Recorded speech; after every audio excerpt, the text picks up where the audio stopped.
Bon après-midi à tous. Good afternoon, everyone. Je suis Stephen Tu, président de la Fédération des sciences humaines.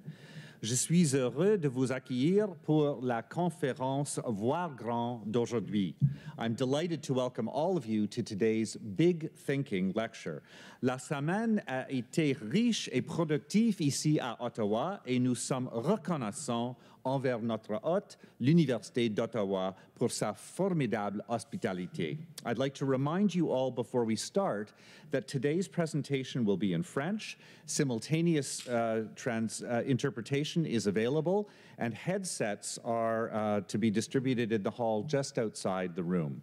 Je remercie le Conseil des recherches en sciences humaines et la Fondation canadienne pour l'innovation et Université Canada pour leur parrainage de cette série de causeries Voir grand. La causerie d'aujourd'hui est parrainée par la Fondation Pierre Elliott Trudeau, que nous remercions chaleureusement pour leur soutien. La série de causeries Voir grand donne à tous les congressistes la chance de participer à des discussions abordant les questions cruciales de notre époque. Aujourd'hui ne fait pas exception. Nous sommes ravis d'accueillir Jean Leclerc, lauréat de la Fondation Trudeau et professeur de droit constitutionnel à l'Université de Montréal, qui saura sans aucun doute stimuler nos esprits, nos disciplines et nos institutions dans le cadre de son allocution « Penser le Canada dans un univers désenchanté ».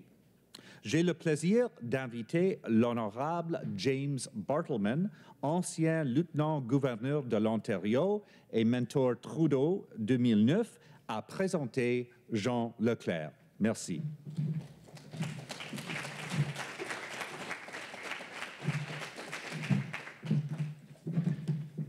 Merci beaucoup. Ça me fait plaisir d'être ici aujourd'hui et de rencontrer mon ancien collègue dans la PCO. 4 années, on était ensemble et chaque matin, on se rencontrait dans le bureau de Jocelyn Burgon. Et un plaisir de aussi rencontrer mon ancienne... j'étais mentor à Léa Lévesque. Léa, où trouves-tu? Très bien. C'est vraiment un honneur de présenter le professeur Jean Leclerc ce matin.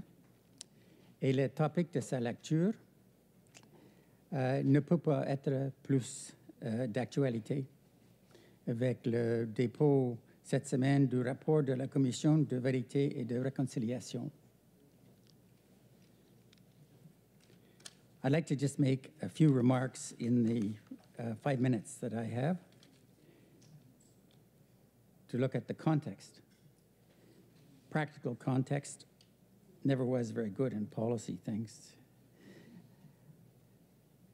In 2002, when I was named Lieutenant Governor of Ontario, I very quickly went north to make community visits to the First Nation communities along the James Bay, in the James Bay area.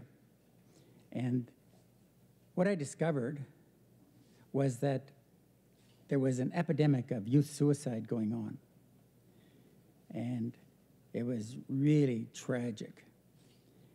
And I discovered also that this epidemic had been going on since 1987, about a year or two after the ice roads were opened in the north, and the young people were able to go out and discover that they weren't really wanted in Canadian society when they went into Thunder Bay and Timmins and places like that. I spent a lot of time talking to chiefs and elders and residential school survivors. And one of the conclusions that I came to was that the young people who are killing themselves didn't feel wanted by their parents, by the communities they were lived in, and by Canadian society as a whole.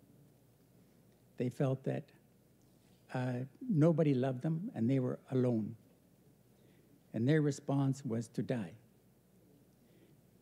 Different people take different approaches. In the South, you sometimes find, for example, around Montreal, when there's grievances, people go into the streets, they throw rocks, they demand their rights.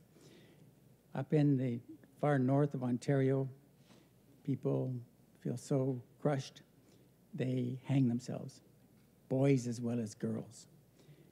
And so I found myself going to many funerals, and it was so heartbreaking. And so I think that this number of insights. One is that if you want a group which is désenchanté, it's the Native youth across Canada, because they could also see that in addition to their families not paying any attention to them and not acting as parents and their communities ignoring them and society ignoring them, they did not have the same quality of education as other children in Canada. They had schools which in many cases were broken down. They had second-rate teachers who did not have teaching certificates. And these teachers would go have culture shock and maybe leave 2 or 3 times. Or they'd be changes in the same class 2 or 3 times in a year. They had no books in their libraries. There were no special education teachers. And so really, they had grounds for feeling désenchanté. And so they pulled the plug on themselves. The second insight that I came to after visiting so many of the communities and talking to, I went to Ottawa. Those days I still had some connections even though I was never a member of a political party, and asked, what are you going to do something? Talked at the provincial level, and I discovered that the Liberal and Conservative governments felt under absolutely no pressure to do anything to give social justice to these kids and to their families. Because, and this was another insight, there was no political benefit for them to do that. You didn't have to do anything to address this big blot on our reputation and on our hearts, because the Canadian public didn't like Indians to start with. And so those are my insights. Children feel désenchanté. The government's under no pressure to do anything. Racism plays a major role in all of this. The first consequence I took from that was that when the apology was given, and I went up and I joined many Native people in the House of Commons, that the apology would be hollow unless it was followed up by something concrete, and it never was. So it was a hollow apology. And I'm afraid a second consequence could be that the risk to the TRC, the recommendations, is that it will also be hollow. And it was interesting to see Evan Solomon on Power and Politics. He was saying, as he was summing up the events at the Delta Hotel, he said, did you see that? Did you see that? The people were so emotional. I have never seen anything so emotional, which meant that, to me, it meant that it was just the Native people who were really emotional. They really believed. They have high expectations. They had high expectations from the apology. They have enormous expectations as a result of the TRC. But those expectations are, other than in a small group of people, non-Native people, don't exist. And so my third consequence is that I think that because of the scope of the size of the situation, that the place of Native people or Indigenous people in Canada is the greatest social, economic, and political challenge facing us today. Greater, I would say, but maybe that's because I'm a member of a First Nation myself, than the place of Quebec in Canada, greater than the issue of growing numbers of disaffected Muslim youth in the country. And so what is needed is a sea change in public attitudes. And so, and we also need a fresh thinking on the constitutional dimension. And that's why Professor Leclerc's lecture today is so topical. Et j'invite le professeur Leclerc de venir prendre la parole. Merci.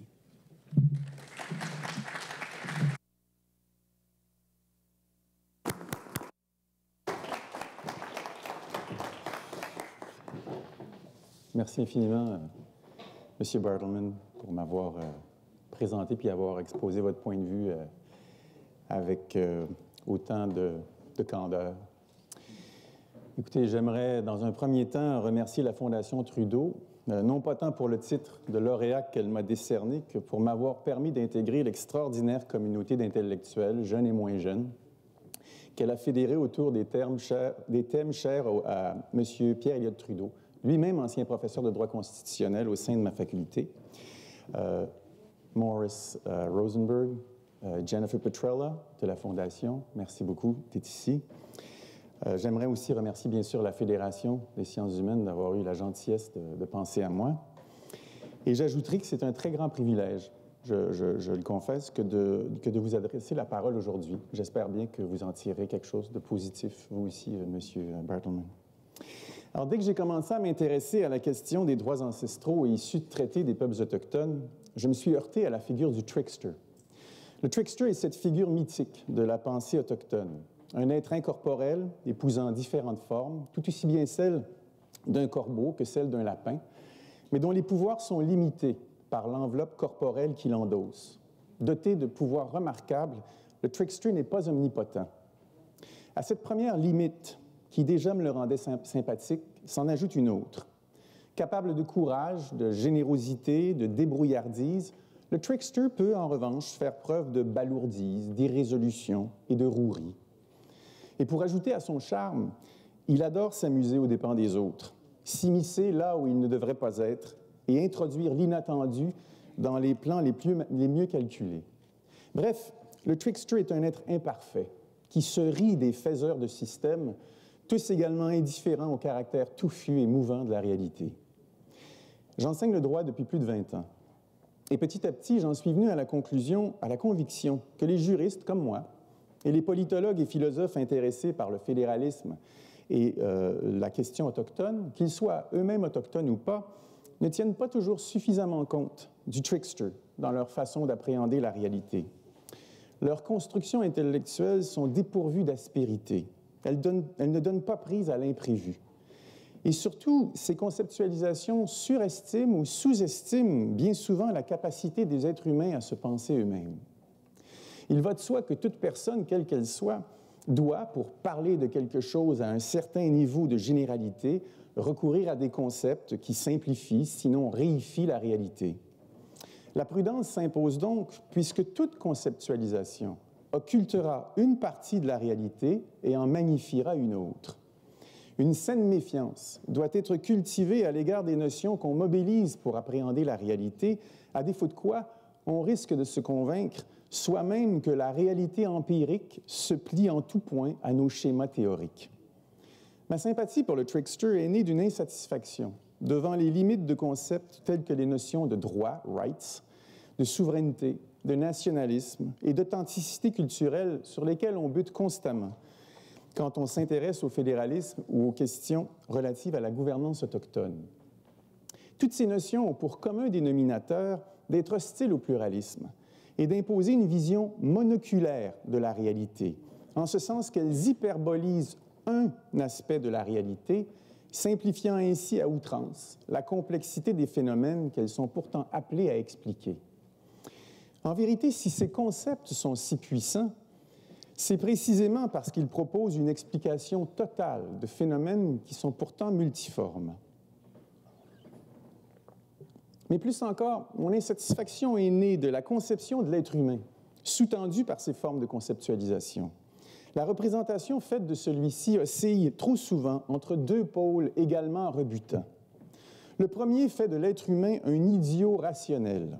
Idiot parce qu'incapable de reconnaître que si ses choix rationnels ont du sens, c'est parce qu'ils sont paramétrés par un contexte socioculturel bien spécifique, sans lequel choisir A plutôt que B relèverait de l'arbitraire le plus total. L'être humain n'est pas un atome desserti de tout contexte. Le deuxième fait au contraire de l'être humain un idiot irrationnel. Idiot parce qu'incapable de s'extraire par l'usage de sa raison et de sa volonté du corset identitaire que l'histoire et la socialisation lui auraient confectionné. Bien sûr, j'exagère un peu les postures, mais moins qu'on ne pourrait le croire. En vérité, personne ne satisfait à l'un ou l'autre de ces modèles. Il va de soi que nous sommes tous façonnés par des processus de socialisation sur lesquels nous n'avons pas de prise. Ainsi, que je le veuille ou non, je suis né au Québec dans une famille francophone d'obédience catholique.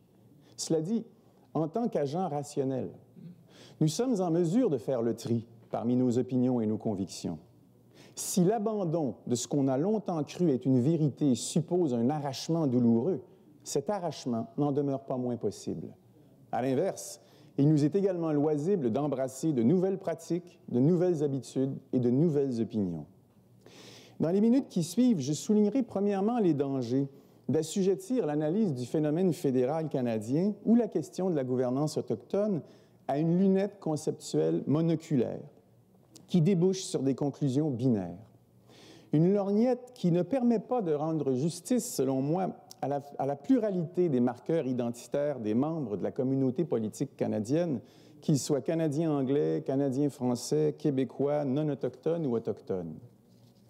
Dans une deuxième partie, j'aimerais montrer comment une pensée fédérale permettrait au contraire de révéler la complexité de nos identités respectives tout en dévoilant la part de pouvoir qui intervient dans la construction identitaire, quelle qu'elle soit. Je tenterai enfin de montrer comment cette conception renouvelée du fédéralisme permet d'appréhender la question autochtone sous un angle nouveau. Le bilan critique du fédéralisme établi par plusieurs intellectuels québécois, tout comme l'opposition de certains intellectuels autochtones à l'autorité du gouvernement du Canada, fournit un bel exemple des travers de ce que j'appelle une épistémologie monoculaire. Plusieurs intellectuels québécois et autochtones ont pour caractéristique commune de décrire la relation entre le Canada et le Québec ou entre le Canada et les peuples autochtones comme 1. Une lutte entre des nations marquées par une singularité culturelle profonde et totale, et ou 2. Comme un jeu à somme nulle entre deux communautés politiques mutuellement exclusives parce qu'également souveraines, c'est-à-dire également détentrices d'une autorité politique étanche et indivisible. Ces perspectives comportent certainement une part de vérité.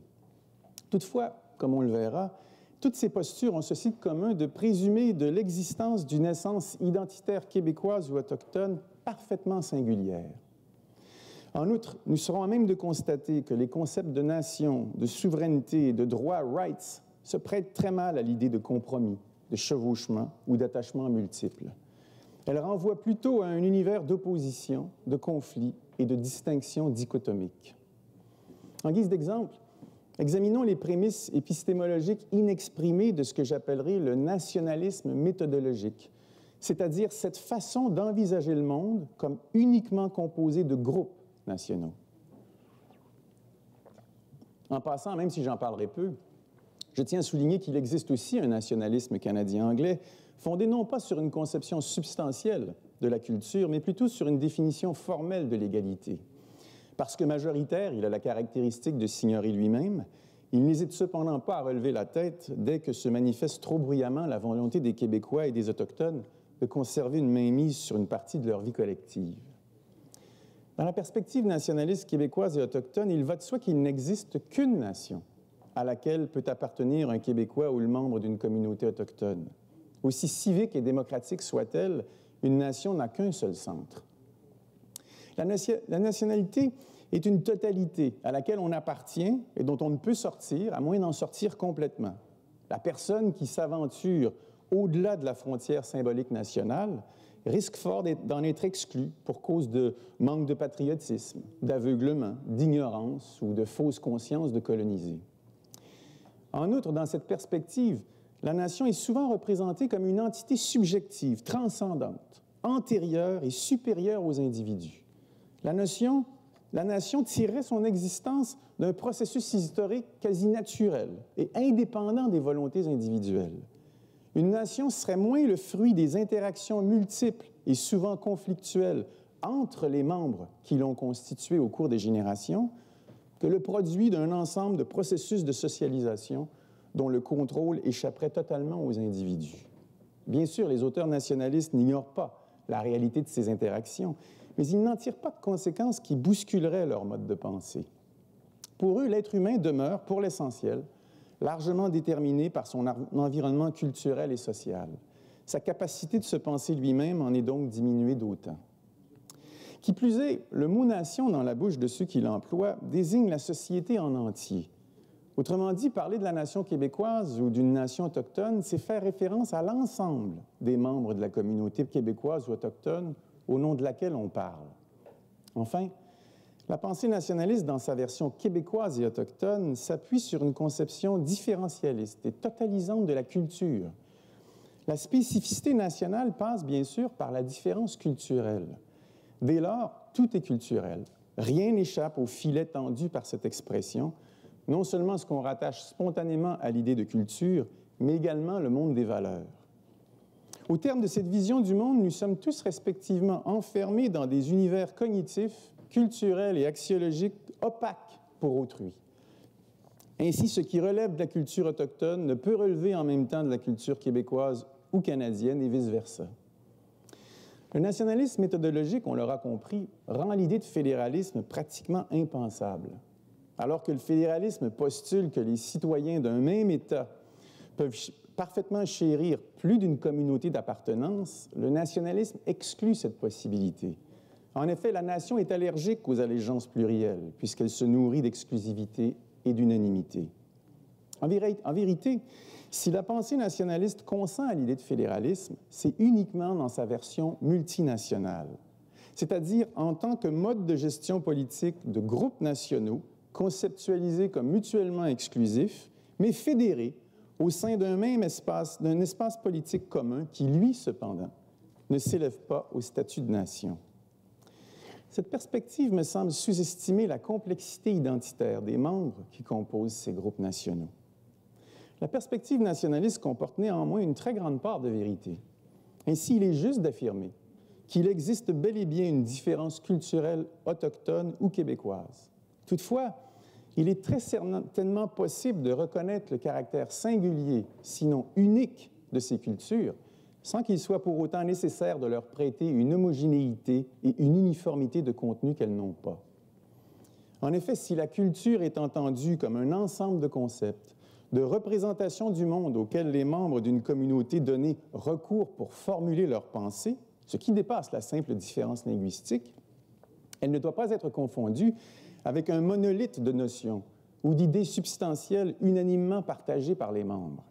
À partir de référents culturels identiques, les membres d'une communauté peuvent fort bien entretenir de profonds désaccords les uns avec les autres. En présumant trop de l'unanimité des groupes nationaux, en faisant de la nation un déjà-là, la pensée nationaliste passe aussi sous silence la part de pouvoir qui entre dans la construction nationale québécoise et autochtone pour ne souligner que celle qui caractérise le Canadian National Building. La Charte des valeurs québécoises et le Code d'appartenance de la communauté Mohawk de Kahnawake sont de magnifiques exemples d'une construction identitaire menée avec un gant de fer. En outre, le gouffre cognitif qui, dit-on, sépare radicalement la pensée autochtone de la pensée occidentale moderne est nettement moins profond qu'on ne le pense. Pour plusieurs intellectuels autochtones, la modernité se résume au projet néolibéral, point à la ligne.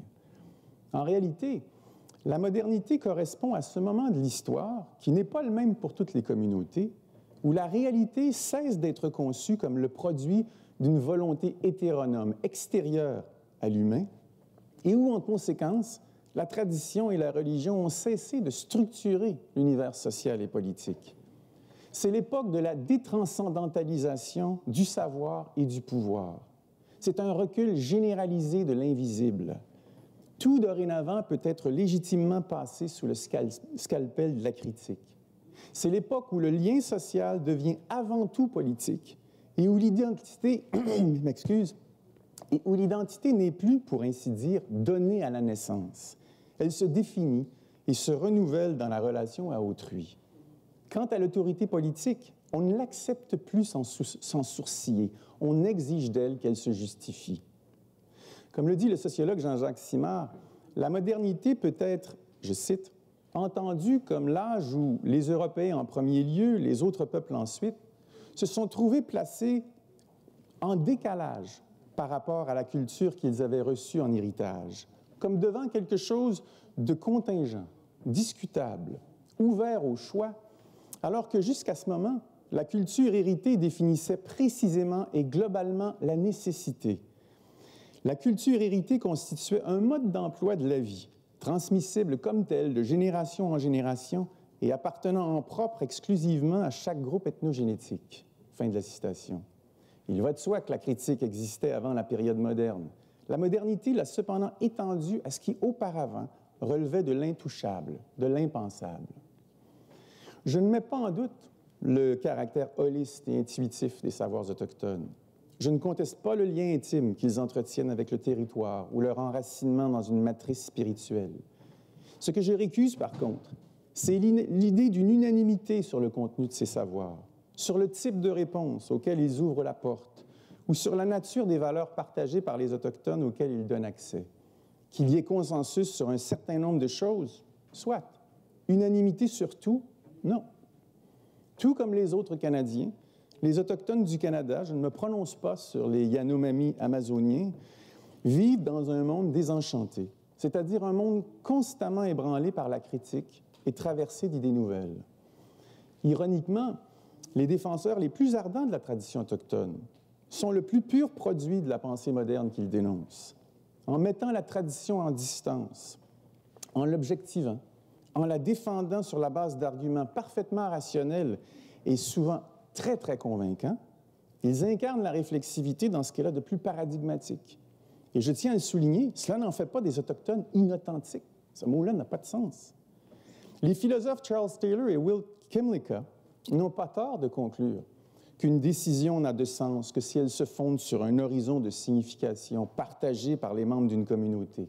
Toutefois, les horizons de signification qu'on prête aux cultures sociétales québécoises et autochtones me semblent trop cohérents et trop stables. Ils sont plus diversifiés et plus mouvants qu'on le suppose.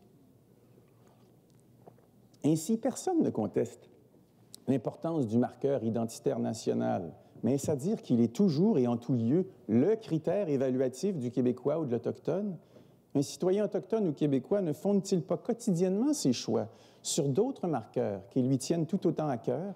Orientation sexuelle, genre, positionnement générationnel, spiritualité, identité professionnelle, ethnicité, préférence esthétique. De quel droit, pour paraphraser le philosophe Amartya Sen, peut-on miniaturiser l'être humain au point d'en faire le porte-étendard d'un seul marqueur identitaire? Et pourquoi une personne ne pourrait-elle pas chérir plus d'une appartenance?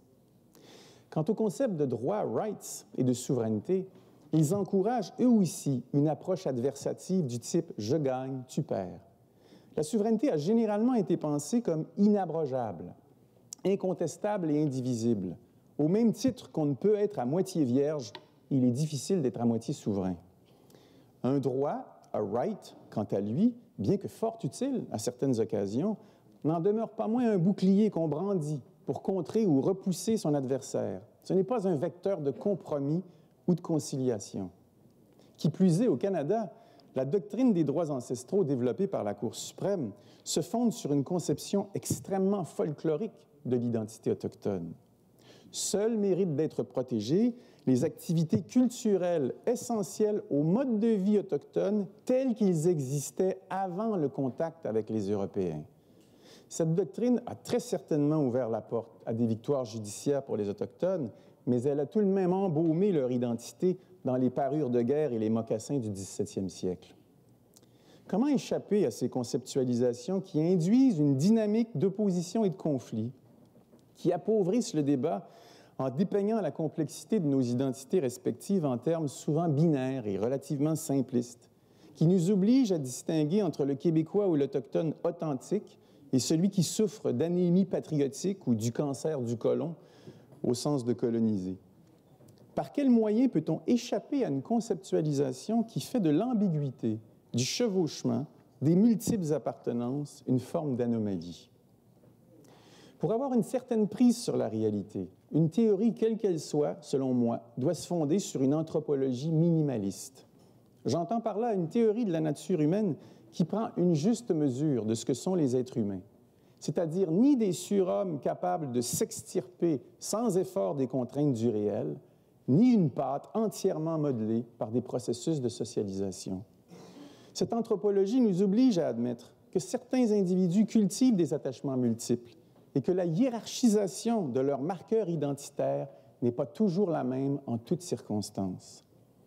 Si cette multiplicité de nos allégeances n'exclut pas la possibilité que certaines d'entre elles puissent revêtir une importance plus grande que d'autres, elle nous oblige toutefois à reconnaître qu'un citoyen peut s'estimer partie à plusieurs communautés politiques distinctes sans nécessairement vouloir trancher entre elles.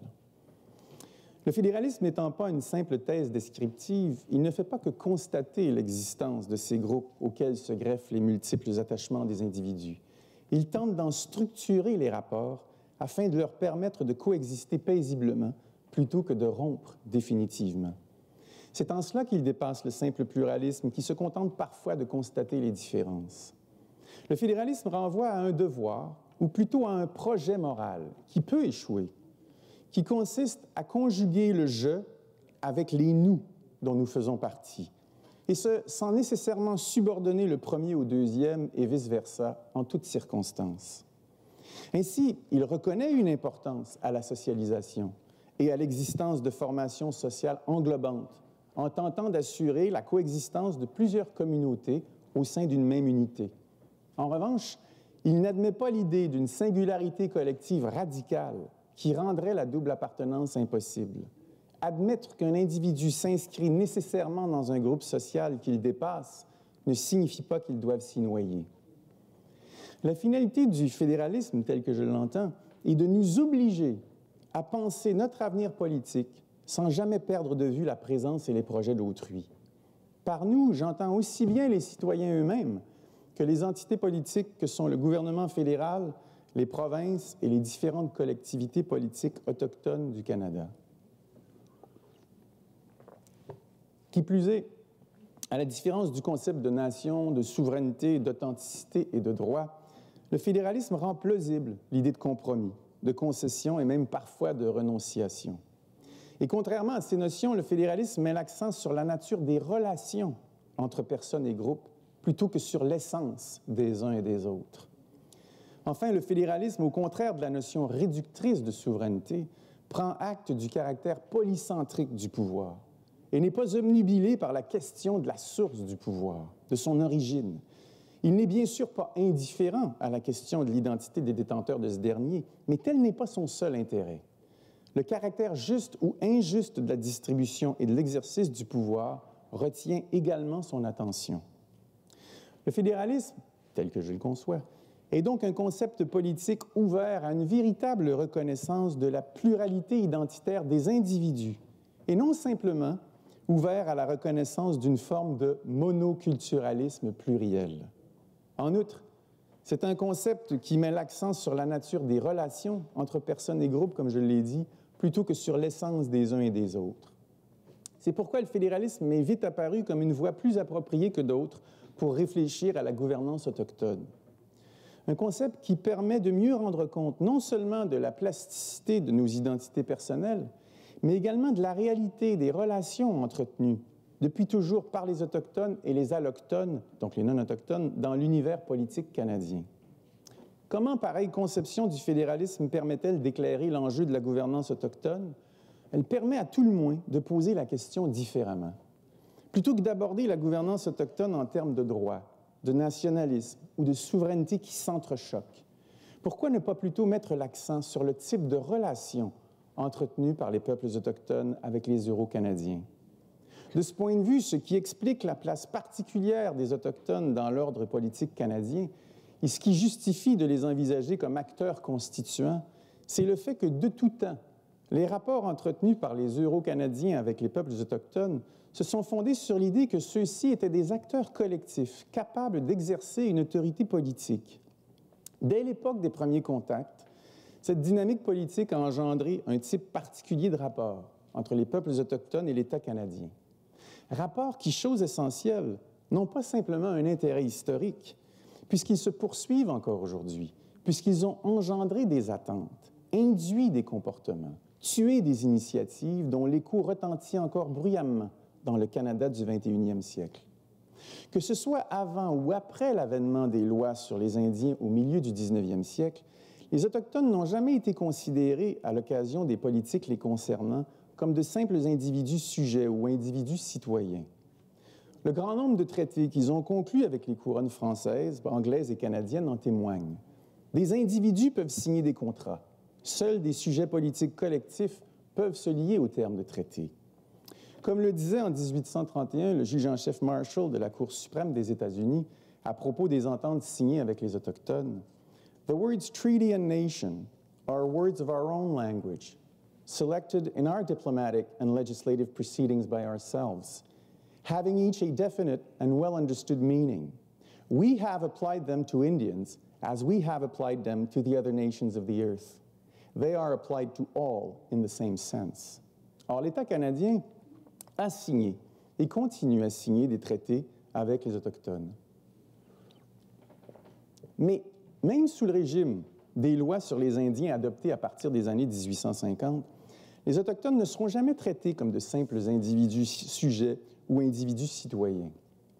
L'entreprise impérialiste britannique et par la suite canadienne a toujours appréhendé les peuples autochtones comme des collectivités capables d'exercer une autorité politique, même s'il ne s'agissait que d'une autorité déléguée. On ne les traitait pas comme des immigrants.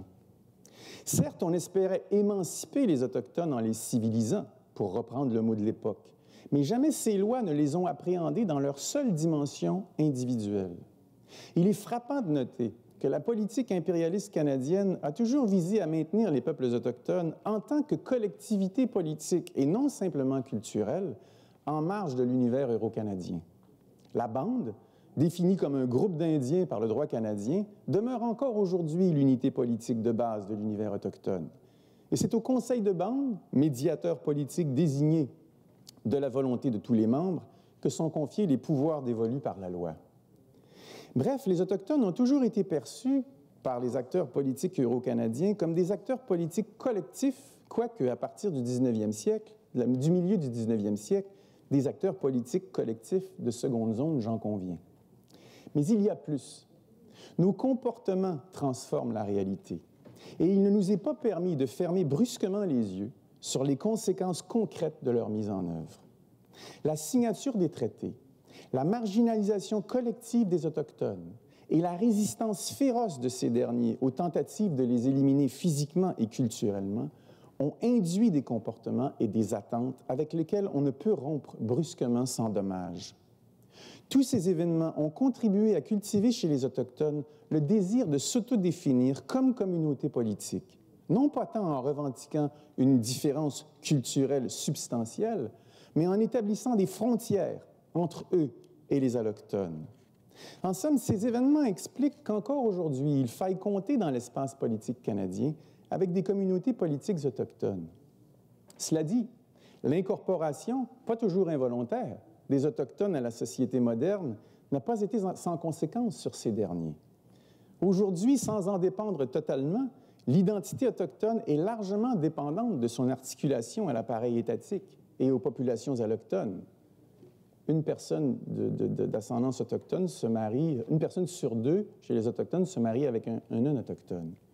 Ignorer totalement cette indéniable imbrication tiendrait de la pensée magique. Plus important encore, nier l'existence d'une réalité autochtone, dorénavant inscrite dans une logique qui n'est pas toujours celle de l'Autochtone vivant en réserve et loin des villes, serait faire insulte à tous ces Autochtones qui définissent leur identité autrement. Le mouvement Idle No More n'est que la manifestation la plus spectaculaire du bouillonnement identitaire qui secoue une société civile autochtone très diverse. Le fédéralisme, selon mon point de vue, exige qu'on prenne en considération la manière dont nos rapports se sont historiquement structurés. Cette perspective nous oblige à tenir compte de la volonté des Autochtones de préserver une part d'autonomie qui les autorisera à se penser eux-mêmes, sans égard au port où ce processus les mènera. Néanmoins, pour éviter de tomber dans le piège de l'essentialisme, je le répète, il nous faut admettre que ce n'est pas tant le contenu de leurs différences qui importe, que la volonté historique des peuples autochtones qui n'ont pas été que des victimes, d'ériger des frontières politiques mobiles et poreuses entre eux et les allochtones. Volonté partagée par l'État lui-même, quoique bien sûr les objectifs des uns et des autres aient souvent été aux antipodes. Il s'ensuit que, dans la perspective fédérale développée ici, les peuples autochtones sont en droit de réclamer une part d'autonomie politique. Reconnaître aux peuples autochtones une sphère d'autonomie en tant que collectivité politique et pas simplement en tant que collectivité culturelle, que ce soit par traité ou autrement, c'est leur garantir un espace protégé à l'intérieur duquel il sera loisible de débattre entre eux, comme le font les Québécois, par exemple, de l'épineuse question de leur identité. En revanche, refusant de faire l'impasse sur le réel, en niant la complexité de l'identité contemporaine des Autochtones canadiens, la perspective fédérale proposée ici est incompatible avec toute tentative d'éliminer les lieux partagés de participation et de collaboration politique entre Autochtones et Allochtones. Je conclurai en soulignant que le fédéralisme ne peut fort probablement pas satisfaire aux besoins existentiels de sens que certains attendent du politique, c'est-à-dire l'institution d'une forme de pouvoir qui redonnera sens au fait d'exister et d'avoir à vivre ensemble. Parce qu'il se fonde sur l'idée de compromis, parce qu'il se concilie mal avec les explications totalisantes, on peut comprendre que le fédéralisme ne soit pas le concept préféré des militants. On meurt pour la nation, on ne meurt pas pour le fédéralisme. Cependant, je suis convaincu qu'il peut être mobilisé avec succès pour garantir un espace d'autonomie aux peuples autochtones du Canada. La seule chose que la théorie fédérale développée ici refuse d'admettre, c'est que l'avenir est connu d'avance, qu'il n'y a qu'une seule voie à suivre ou une seule voie à entendre. Merci beaucoup de m'avoir écouté.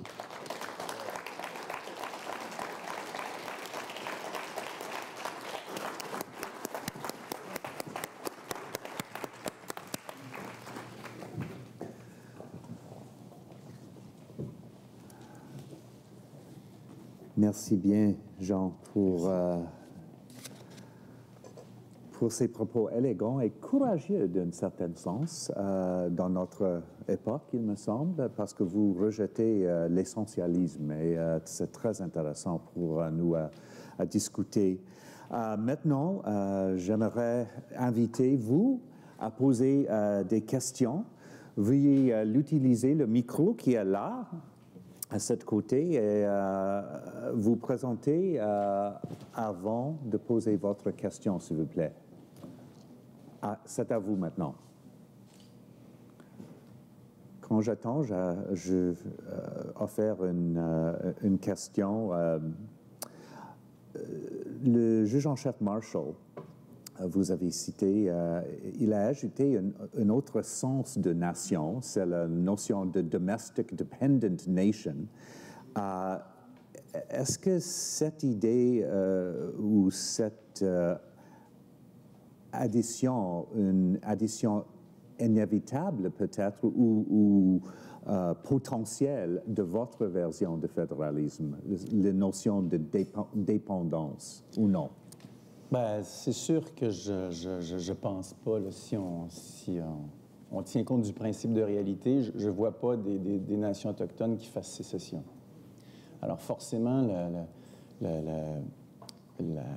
l'agencement doit devoir se faire à l'intérieur d'un cadre canadien, mais je pense qu'une perspective comme la mienne, enfin c'est mon espoir, si je l'élabore plus juridiquement, c'est que, par exemple, éventuellement, il va falloir que, et je pense que c'est ce qui se prépare, que la définition donnée à la doctrine des droits ancestraux par la Cour suprême va se détacher un peu de sa dimension identitaire pour faire une certaine place à des ordres juridiques autochtones qui supposeront la mise en place de mécanismes de résolution de conflits à l'intérieur des communautés autochtones. Et je pense que ça, si on a finalement une normativité autochtone qui a une légitimité aux yeux des Autochtones lui-même, ben, ça va renforcer ce qu'on appelle en droit le principe de primauté du droit. Et peut-être que si les Autochtones en venaient à avoir une normativité qu'eux-mêmes respectaient, parce qu'ils la trouvaient légitime, peut-être qu'ils conféreraient plus de légitimité aux décisions judiciaires qui les concernent. Oui, et donc, pour répondre à votre question, là où m'amène ma théorie, c'est qu'effectivement, ils ont un pouvoir politique qu'ils peuvent exercer qui va se traduire par des ordres juridiques autochtones. Mm-hmm. Des questions? Oui, Jean-Marc.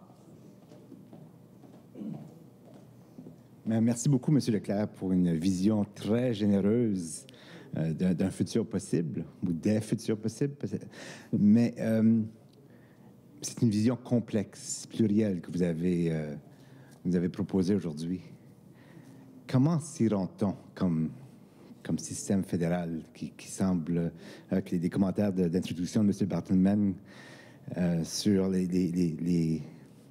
le contexte politique actuel, où sont les ouvertures? Parce que vous avez d'un côté des intellectuels autochtones qui deviennent de plus en plus... qui explorent cette idée de sécession de leur nation de différentes façons. Où peut-on avoir un dialogue réel pour s'amener dans un système qui fonctionnerait, qui serait flexible, où votre forme de fédéralisme pourrait fonctionner? Oui, c'est sûr que, en fait, mon espoir, moi, je crois dans la puissance des idées. Et mon espoir, c'est que je ne suis absolument pas naïf. Hein? Je n'ai absolument aucune illusion sur le fait qu'on va abandonner le discours nationaliste, qu'on va arrêter de parler en termes de droit, et puis qu'on va... Mon espoir, à moi, c'est qu'on introduise, au fond, hein, qu'il y ait des personnes comme moi ou d'autres. D'ailleurs, on le voit, il y a des Autochtones qui tiennent mon point de vue. John Burroughs, par exemple, qui est aussi un lauréat de la Fondation Trudeau, Val Napoleon. Des gens qui disent... Puis au Québec, il y a quelques auteurs qui tiennent un point... Parce que le point de vue que je tiens ici par rapport aux Autochtones, je le tiens par rapport au nationalisme québécois. Autrement dit, arrêtez de parler d'une réalité qui n'est pas celle que vous décrivez. Elle est beaucoup plus complexe. Donc, mon espoir, c'est simplement d'introduire ce que j'appelle une espèce d'épistémologie du doute. Hein. Soyons un peu critiques par rapport au concept qu'on utilise, puis on risque peut-être de rejoindre plus de personnes en agissant de la sorte. Maintenant, c'est parce que moi, je trouve que aussi le discours de nation à nation des Autochtones, que je comprends fort bien. Hein. Le nationalisme, c'est une façon économique et extrêmement puissante de mobiliser du pouvoir, parce qu'on est au niveau des symboles. C'est d'une puissance inouïe. Et donc, je comprends qu'on le mobilise. Le seul problème, c'est que, par exemple, le discours de nation à nation, d'accord, si on accepte ce fait-là, à mon sens, ça entraîne des conséquences que je trouve désolantes. Ça délégitimise le fait d'entretenir pour les Premières Nations des liens diplomatiques avec les municipalités qui sont à 1 kilomètre de là pour négocier juste avec Ottawa. Alors que la réalité concrète des problèmes rencontrés par beaucoup de Premières Nations, c'est des problèmes qui sont régionaux, qui appelleraient la mise en place de ponts. Et le discours que je tiens, il y a des Américains qui le tiennent. Frank Palmersheim aussi, qui constate le même problème. Et je trouve ça malheureux parce que les concepts qu'on utilise induisent des comportements, qu'on le veuille ou non. Et puis on reste coincé avec ça à un moment donné, parce que si on s'identifie comme radicalement différent, bien, de la minute qu'on ne l'est plus aussi radicalement différent, on se fait reprocher de ne pas l'être. Alors on est constamment condamné de jouer des rôles qui nous ont été attribués.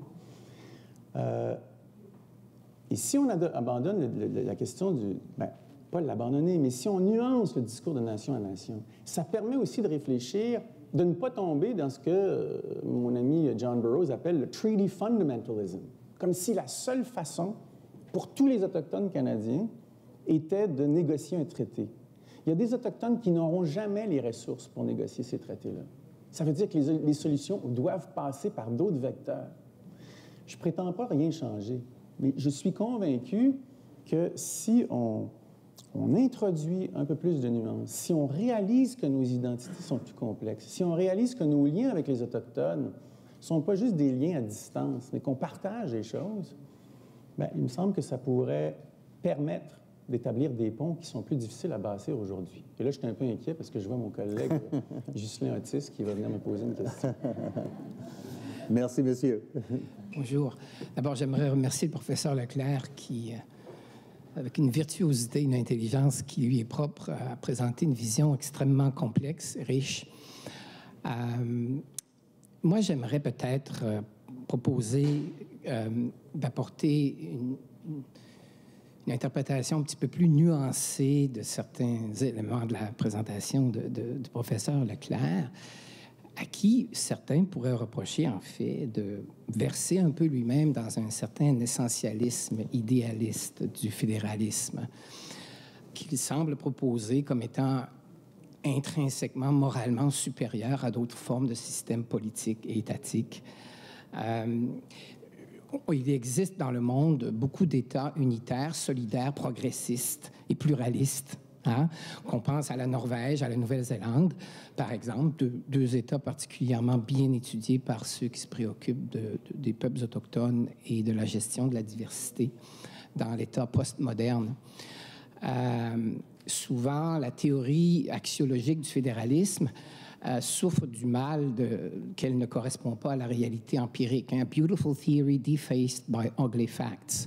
C'est un reproche qu'on peut faire à la théorie du fédéralisme comme on peut le faire à d'autres théories politiques, y compris le nationalisme. Par ailleurs, sur le volet québécois de votre présentation, je pense qu'il y a une grande part de vérité dans ce que vous avez représenté. Cependant, il faut accepter de voir ceux qui étudient, par exemple, le mouvement indépendantiste québécois actuel dans sa configuration d'aujourd'hui, sont frappés par une grande complexité, une grande richesse, une diversité des points de vue. Au Québec, il y a des mouvements indépendantistes qui sont socialistes, féministes, environnementalistes, qui sont universalistes, et il ne faut pas tomber dans le travers d'essentialiser le mouvement indépendantiste québécois en l'enfermant dans une conception stéréotypée d'un mouvement politique dynamique, progressiste et très riche sur le plan du panorama idéologique qu'il représente. Parce qu'en creux, on se trouve implicitement à dire, sans le dire, qu'il y a un nationalisme canadien qui, lui, est vertueux, moralement supérieur. Et donc, là, on entre encore une fois dans des propos qui sont des jugements de valeur et ainsi de suite. Donc, je voulais simplement apporter cette voie-là, cette perspective sur le sujet de la présentation que j'ai par ailleurs adoré. Merci. Merci beaucoup. Avez-vous des commentaires? Oui. Probablement. Merci, Ghislain. Écoute, c'est parce que ce que je dis, d'ailleurs, je répète ce que je dis, aussi civique et démocratique soit-il, le nationalisme suppose qu'il n'a qu'un seul centre. Je reconnais parfaitement ce que tu dis. Je reconnais le caractère civique de plein de nationalisme. Ça, c'est la première chose. Donc, ce n'est pas du tout un point de vue où je disais que le nationalisme canadien anglais était meilleur ou quoi, ou que toutes les formes de nationalisme étaient perverses et tout. Non, au contraire. Mais je veux dire, c'est que à un moment donné, tu fais partie de la nation. C'est ça l'idée du nationalisme. C'est d'agréger des gens autour d'une idée, d'un centre. Maintenant, sur le premier point où tu as parfaitement raison, c'est qu'on peut avoir... Il faut faire la différence entre fédéralisme et fédération. Le fédéralisme, c'est l'esprit qui animerait un État fédéral, puis la fédération, c'est son institutionnalisation concrète. Alors, on peut avoir des États nationaux qui sont animés d'un esprit fédéral, comme on pourrait avoir des fédérations qui ne sont pas animées par un principe fédéral. En fait, actuellement, moi, je considère que nos institutions outaouaises souffrent d'un déficit fédéral total.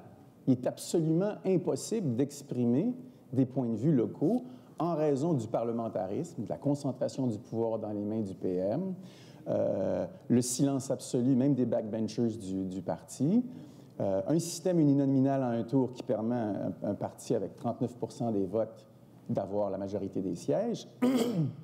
Autrement dit, il faut faire la distinction. Je défendais une posture normative. Je ne suis pas après dire que ce que je décris, c'est le Canada. D'accord? Tout ce que je propose, c'est une façon de penser le fédéralisme autrement, puis justement, de bien distinguer, parce que tu as parfaitement raison, de distinguer ce qui serait un esprit fédéral que j'aurais pu appeler relationnel. Tim Schulz, qui a écrit un livre remarquable, qui malheureusement n'a pas eu autant de succès que je le voudrais, lui, il parle de pluralisme relationnel. Bon, moi, je parle de fédéralisme. Mais l'idée, c'est une espèce de posture existentielle, la reconnaissance qu'on est, puis là, je vais me taire parce qu'il y a d'autres gens qui veulent parler, mais je te remercie beaucoup de m'avoir permis de clarifier ça. Merci. Nous avons 3 minutes. Il faut adresser les deux questions, puis après, un commentaire final. Merci. Oui, à vous. Merci. Martin Papillon, l'Université de Montréal. Jean, j'ai beaucoup apprécié ta présentation. J'ai beaucoup apprécié la nuance de ton propos. Très éclairant, comme toujours. Je me posais la question, je réfléchissais plutôt comme politologue à tout ça, en me disant, bon, dans ta conception du fédéralisme, où sont les droits? Parce que tu as critiqué une version ou un rapport de type juridique qui repose sur les droits comme étant un rapport mutuellement exclusif. Et je suis très sensible à ça. Par contre, les droits sont aussi une façon si on veut, à la fois d'institutionnaliser, mais de protéger par rapport à des rapports de pouvoir politiques qui sont très présents et qui vont continuer à être présents, même dans un fédéralisme idéalisé comme tu le proposes.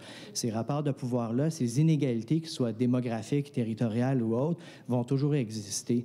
Et les mécanismes, les droits sont des systèmes de protection par rapport à ces inégalités-là. Donc, je me demande où ça se situe, où ta réflexion se situe dans tout ça. Et la deuxième question, s'il vous plaît. Merci beaucoup. Robert Sweeney, historien de l'Université Memorial à Saint-Jean-Terre-Neuve. Lorsque j'enseigne l'histoire pré-confédération du Canada et l'histoire du 19e siècle, j'enseigne à mes étudiants, peut-être je me trompe, peut-être je tombe en erreur, mais je les enseigne que un des aspects fondamentaux de l'acte des Amérindiens en 1876, c'est l'idée que ce ne soit plus les indigènes qui décident qui est un indigène. La définition est appropriée par l'État fédéral. Qui décide de quoi, monsieur? Il est approprié par l'État fédéral. Qui est le pouvoir ou la capacité d'identifier qui est indien? Le pouvoir de décider, de définir qui est un Amérindien au Canada appartiennent au gouvernement fédéral et non plus aux communautés à laquelle ces personnes appartiennent. Et il me semble que ce problème soit dans un état de droit avec une Cour suprême, comme vous avez bien cité, qui prend des décisions qui n'ont pas d'allure historique, là, qui enferme effectivement dans un passé lointain l'identité culturelle et identitaire amérindienne. Comment est-ce qu'on peut échapper à ce problème de l'appropriation par l'État fédéral, dans un fédéralisme, de ce pouvoir de décider pour les autres qui ils sont? Il me semble que c'est fondamental. Ouais, écoutez, très rapidement sur cette question-là, il y a un jeune collègue brillant de Toronto qui disait, bien, évidemment, on peut signer des traités, tout ça, mais la question est le pouvoir de reconnaître aux Autochtones le pouvoir de déterminer qui fait partie de leur communauté est intimement lié au mode de financement. Dans une certaine mesure, si les Autochtones étaient plus indépendants sur le plan financier, s'ils pouvaient se taxer, par exemple, peut-être qu'ils seraient plus généreux qu'ils ne le sont pour ouvrir la porte, pour définir ceux qui sont. Évidemment, la question de définition pour l'État fédéral, c'est de savoir on dépense pour qui. Hein? Et donc, là, cette méga question-là, c'est toute la question du maintien de la loi sur les Indiens. On peut se dire, bon, abrogeons ça demain matin, mais si on l'abroge, il faut la remplacer par quelque chose d'autre. Alors, il va falloir réfléchir non seulement à son remplacement, mais aussi au financement des communautés. C'est la seule chose que je peux dire d'intelligente aussi rapidement, sur le financement des communautés, parce que l'un ne va pas sans l'autre. Ils ne seront pas généreux pour accepter des gens dans leur communauté s'ils n'ont pas un sou. S'ils sont en mesure de financer leurs institutions, probablement qu'ils vont être plus généreux dans leur conception de la citoyenneté. Pour la réponse à Martin, très rapidement, parce que je sais qu'on finit, c'est parfaitement juste. Je dirais même que sans l'affaire Calder, par exemple, toute l'histoire dont on parle aujourd'hui serait complètement différente. Il n'y a aucun doute que la reconnaissance de droit a un impact. Là, j'ai de l'air du grand vizir là, qui essaye de tout recréer. Non, j'admets. La seule chose que je te dirais, je vais te donner un exemple.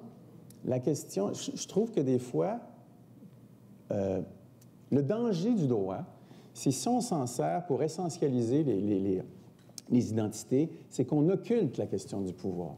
Prends l'exemple des femmes autochtones. Les femmes autochtones dont on dit elles ne devraient pas recourir à la Charte des droits pour faire valoir leurs droits à l'encontre des communautés. Parce que ce n'est pas authentiquement culturel, autochtone. Alors, alors moi, je trouve qu'il y a une tension hystérique entre la notion de droit collectif et de droit individuel, parce que ce qui est la question, c'est les rapports de pouvoir. Que font ces femmes-là? Elles veulent rétablir des rapports de pouvoir entre les femmes en général et les hommes à l'intérieur des communautés autochtones en se servant des droits. Autrement dit, moi, ce qui m'intéresse dans le fédéralisme, puis dans la façon de désessentialiser le problème, c'est que c'est révélateur du pouvoir. Ce n'est pas parce qu'on appelle quelque chose culturel qu'il n'y a plus de rapport de pouvoir. Prends le code de Ganawagé. Je pense que plutôt que de les condamner, si on se demandait qui profite du code d'appartenance, qui n'en profite pas, comment a-t-il été adopté? Et si les gens de Ganawagé avaient leur propre tribunal, puis qu'on leur demandait à eux de réconcilier l'article 33 et l'article 1 de la Déclaration des Nations unies sur les peuples autochtones, l'article 33 reconnaît leurs droits sur leur membership, mais l'article 1 reconnaît les droits individuels. Alors, au moins, ce serait à eux à se poser la question, à partir d'une norme à laquelle ils reconnaissent une légitimité. Ils n'en reconnaissent pas la Charte, mais ils invoquent la Déclaration. Autrement dit, les laisser se prononcer eux-mêmes sur ces questions-là, puis là, je vois que j'ai trop parlé.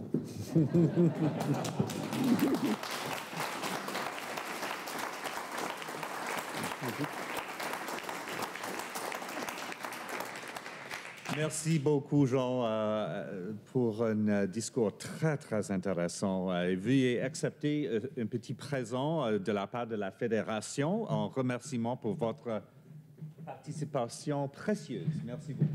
Merci beaucoup.